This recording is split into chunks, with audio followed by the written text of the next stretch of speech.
Sandra, 35, was a woman who lived on the internet the way a shark lives in water, always circling, always hunting, always ready to bite. On social media, they didn't call her Sandra. They called her Sandy the Scorpion because her mouth stung harder than 1,000 needles. With over 1.5 million followers scattered across Facebook, TikTok, Instagram, and X, Sandy had built an empire of cruelty.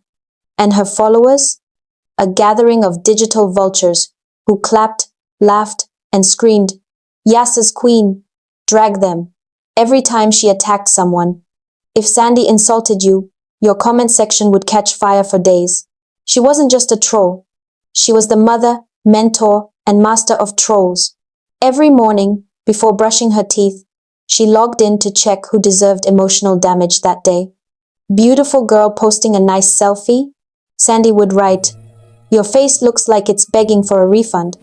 A man posting his graduation photo?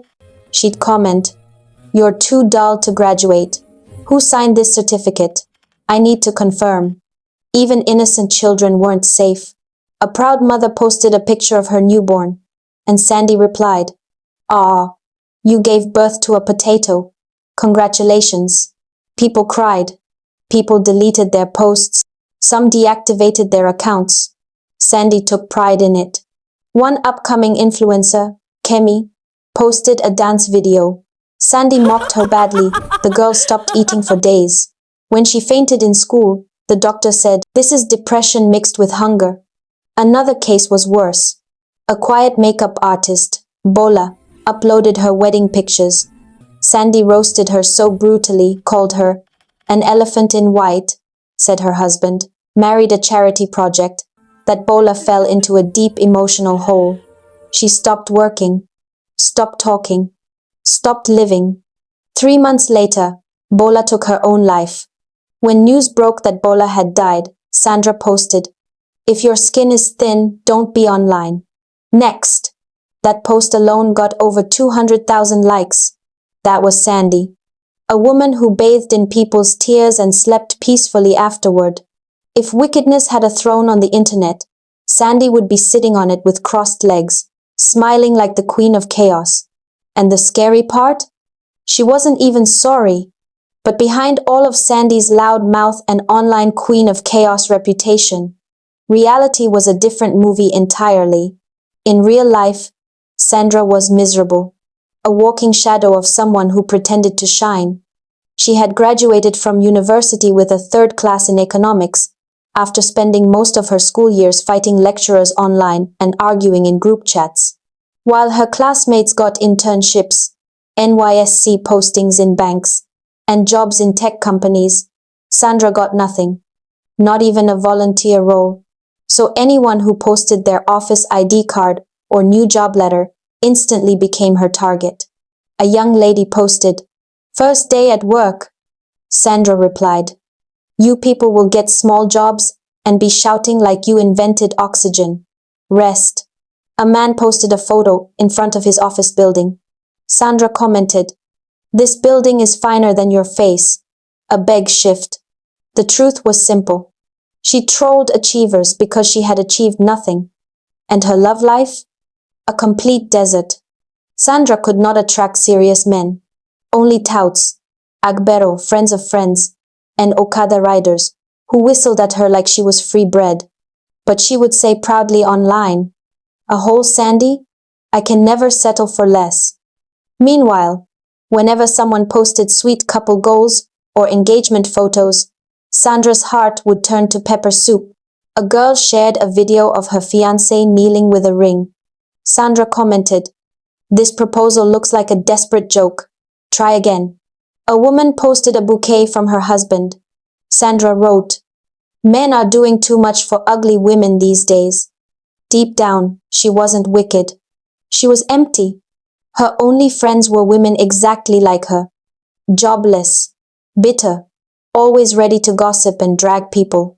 Every afternoon they gathered at her small POS stand inside a noisy, crowded market, sitting on cheap plastic stools and tearing people apart like fresh suya meat. They would laugh loudly, clapping their hands. Drag her, drag him, Finish them. Sandra's envy had become her oxygen. Making people sad was the only time she felt alive. Any money she made from her little POS business, instead of saving or improving her life, she wasted it on fake designers, fake Gucci slippers, fake LV bags, fake sunglasses costing 2,500, just so she could post selfies and let her troll followers scream, "Our queen!" Drip too much. When the new iPhone 17 dropped, Sandra saved up like she was preparing for kidney surgery, not to improve her business, not to buy anything useful, but to purchase a fake iPhone XR, redesigned to look like iPhone 17. She took mirror selfies the same day, posted them with the caption, "Upgrade your life, peasants." Then, after the noise, the drama, the insults, and the fake luxury, Sandra went home, loosened her stomach belt, sat on her wooden stool, and soaked curry with no sugar, scrolling through Instagram, planning her next victim. That was her life. A queen online, a pauper offline, and she preferred it that way. For now. One quiet Sunday morning, Sandra woke up with her usual mixture of misery and emptiness, the kind of hollow feeling that made her chest feel like an empty pot with no lid. She grabbed her phone immediately, the way a hungry person grabs bread. Scroll, scroll, scroll. Then she saw it. A beautiful woman in a simple Sunday gown, holding her newborn baby and smiling with pride. The caption read, "Happy Sunday from Pam Pam." That alone irritated Sandra. Before her brain could process compassion, her fingers began their usual wicked dance across her keypad. "This your chimpanzee you born so. Shameless woman. See as her hand twist. This one no be child ooh. Na Pekin way resemble forest animal." Within seconds, likes poured in, laughing emojis everywhere. Her troll followers clapped like idiots. But the new mother, she was in church when she saw the notification. She read it once, twice. Her heart cracked. She stepped out of the church hall, ran behind the building, and burst into tears. Her baby was barely 3 months old, born premature and still fragile.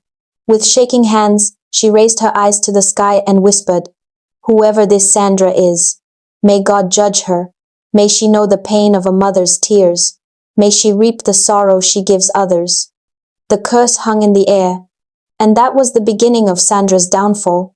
The sudden sickness. The next morning, Sandra woke up feeling wrong. Her body felt heavy. Her head was spinning. Her stomach churned like rotten water. She crawled to the bathroom and started vomiting violently. "God, which kind wahala be this?" she groaned. Feeling hot, shivering, and weak, she immediately called her best friend, her partner in crime. "BC, I day die, come ooh." BC rushed over, and together they went to the hospital. After several tests, the doctor calmly said, "Madam, nothing is wrong with you." Sandra blinked, sweating, shaking. "Doctor, how can nothing be wrong? I'm vomiting like person way chop expired fish." The man only shrugged. To her shock, the symptoms felt exactly like early pregnancy, but Sandra had been celibate for almost a year. No man had touched her. She bought 3 pregnancy kits, all negative. Confused and angry, she hissed and went home. A few weeks later, the sickness stopped. Everything went back to normal, or so she thought. She returned to her POS stand and continued her online bullying empire. Weeks turned into months. Then one morning, she noticed something strange. Her stomach had grown bigger. Not small bloat. Not food belly. This one looked like somebody put pillow under her skin. Her friend BC visited her shop and gasped, "Sandra, your stomach big. You day sick?" Sandra shrugged. "Maybe it's fibroid. Don't stress me a beg. But sometimes I feel movements." BC froze. "Movements ke? Like wettin?" Sandra placed a hand on her belly. "Like something day shift." They laughed nervously, pretending it was nothing. But inside, they were both terrified. 2 months later, Sandra was in her room, eating bread and coke when a sharp pain hit her lower stomach. "Yee! My womo." Another wave of pain stronger slammed into her. Panicking, she called BC, crying, "BC, I day die." Something they tear me from inside. Bissy ran from her house like a mad woman and found Sandra rolling on the floor, sweating, screaming, shaking. Jesus. Stand up, let's go to the hospital. They rushed her there in a taxi, Sandra screaming like they were pulling her soul out. The moment the nurses saw her stomach and heard her cries, they went into action. Put her on the bed. Prepare for emergency delivery. Sandra's eyes bulged. Delivery? Deliver who? I'm not pregnant. The doctor looked at her with confusion. Madam, you are pregnant. With twins, Sandra screamed. Twins, Key? From where? Who touched me? The doctor didn't answer. He simply said, push, madam. And Sandra pushed. She pushed like someone fighting for her life. With one last push, one scream that shook the walls. The first baby slipped out. But instead of the usual joyful smiles, the delivery room went silent, dead silent. The doctor's hand froze. One nurse covered her mouth. Another slowly stepped back like she had seen a ghost. And then the second baby came out. This time, the doctor looked at Sandra as if he was seeing the beginning of a bad prophecy. It wasn't because the babies were twins. It was because of how they looked. Tiny, wrinkled, angry-faced dwarf boys with huge eyes and oddly shaped heads, frowning as if they were already disappointed with life. Sandra lifted her head weakly. Where's my baby? Nobody answered. The doctor finally carried the first twin and turned him around. Sandra took one look, screamed. So loudly, the nurse almost dropped the baby. What is this? No! Take it away, Jesus! She tried to climb off the bed, IV line still attached, wanting to run out of the ward. The nurses had to hold her down as she wailed. Doctor, check again, this can't be my portion. I reject it, but reality was reality. Later, when things calmed down, the doctor gently brought both babies to her chest for breastfeeding. Sandra looked at them, their scary little faces, their wrinkled noses, their dwarf-like frames, and shouted, breastfeed who? Never. I cannot, carry them back. Her voice echoed through the hospital. Meanwhile, her best friend Bissy, who had been pretending to check something, had secretly taken a picture of the twins. She rushed into the bathroom, locked the door, and burst into uncontrollable laughter. Tears ran down her face as she whispered, Ah, Sandra, internet mama don jam. Without thinking twice, she posted, Congratulations to my bestie Sandra on her twin boys. With the photo attached, the internet scattered. People screamed. People laughed. People made memes. Her own followers, the same people who once worshipped her, turned her into a circus. Comments flooded. Queen of trolls, born trolls. Finally, God don't catch 'em. These babies resemble her character. God is not mocked. Internet karma babies. Her phone vibrated non-stop. When she finally picked it up and saw the comments, Sandra broke down. She cried like a baby. She tasted her own medicine. And it was bitter. Very bitter. The weight of trolling crashed on her chest. It felt like someone dropped a tank on her spirit. She wanted to run away and leave the babies there. She didn't want them. She couldn't even look at them without feeling fear and shame. She was wiping her tears when suddenly, Sandra! A loud voice echoed through the hospital corridor. Abdul, one of the Okada riders she had a drunk fling with behind her POS shop months ago. She barely remembered him until she saw his face. He ran into the ward, jumping, sweating, shouting, Alhamdulillah, my babies, my fine boys, my twins. Sandra almost collapsed. Abdul? God, why? He claimed them immediately, grinning from ear to ear. The hospital released her days later. Abdul packed his small Ghana must-go bag and followed her to her one-bedroom apartment. He moved in just like that, her and her dwarf twins. Life shifted. Every morning, Sandra opened her eyes and saw the twins staring at her with their serious, scary faces. And every single morning she screamed, a loud, dramatic scream that shook the windows. Then she cried. It became a routine. Scream. Cry. Feed them reluctantly. Scream again. Her entire world turned upside down. But something unexpected happened. She never logged online again. Never typed a hateful comment. Never insulted anyone. Her mouth, the same mouth that destroyed people, grew silent. because every time she looked at her babies, she remembered the mother she mocked, the pain she caused, and the curse she earned. From that day on, Sandra the troll died. Only Sandra the mother remained, broken, humbled, and haunted by two tiny faces that taught her the biggest lesson of her life. Sandra's downfall didn't explode in one day.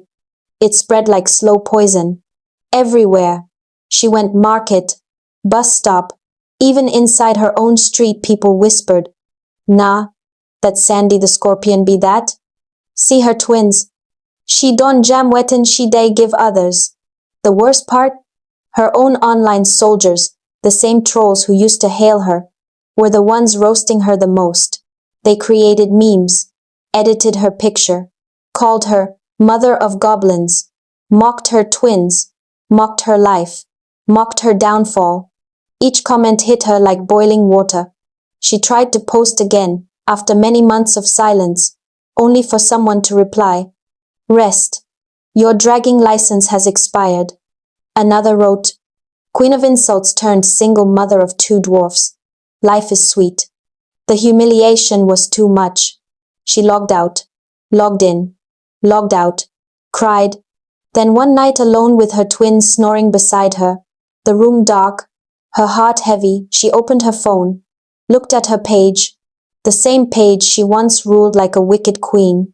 Now it looked like a funeral ground. She shook her head, tears dripping onto her screen. Then she pressed delete account. Facebook deleted, TikTok deleted, Instagram deleted, X deleted.